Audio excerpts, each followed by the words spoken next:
Today, I'm going to read you 2 chapters of the twits. Chapter 4 and Chapter 5. Chapter 4. Mrs. Twit. Mrs. Twit was no better than her husband. She did not, of course, have a hairy face. It was a pity she didn't, because that at any rate would have hidden some of her fearful ugliness. Take a look at her. Have you ever seen a woman with an uglier face than that? I doubt it. But the funny thing is that Mrs. Twit wasn't born ugly. She'd had quite a nice face when she was young. The ugliness had grown upon her year by year as she got older. Why would that happen? I'll tell you why.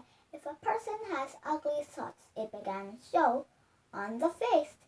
And when that person has ugly thoughts every day, every week, every year, that face gets uglier and uglier, until it gets so ugly you can hardly bear to look at it.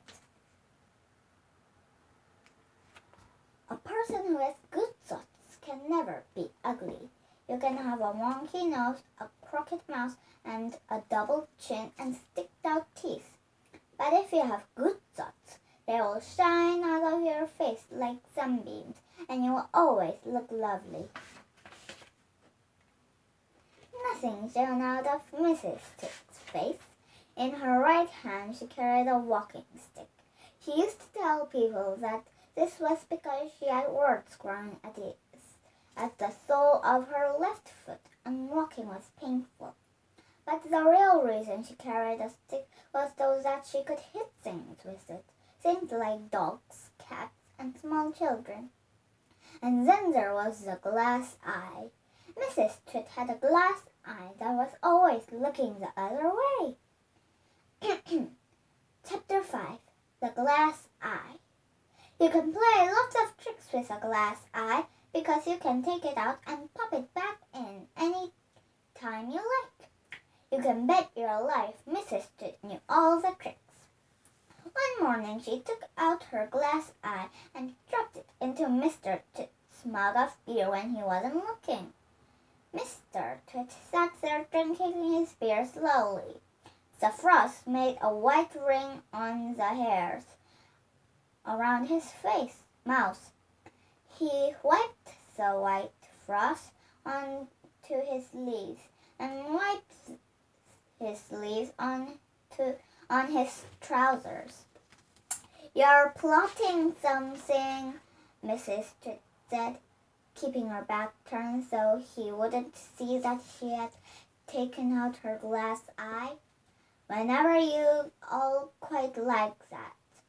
I know very well you're plotting something." Mrs. Twit was right. Mr. Twit was plotting away like mad.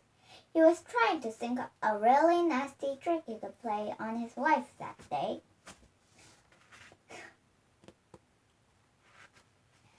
"You'd better be careful," Mrs. Twit said, "because when I see you starting to plot, I watch you like a wombat." "Oh, do shut up, you old hag," Mr. Twit said. He went on drinking his beer, and his evil mind kept working away on the last horrid trick he was going to play on the old woman.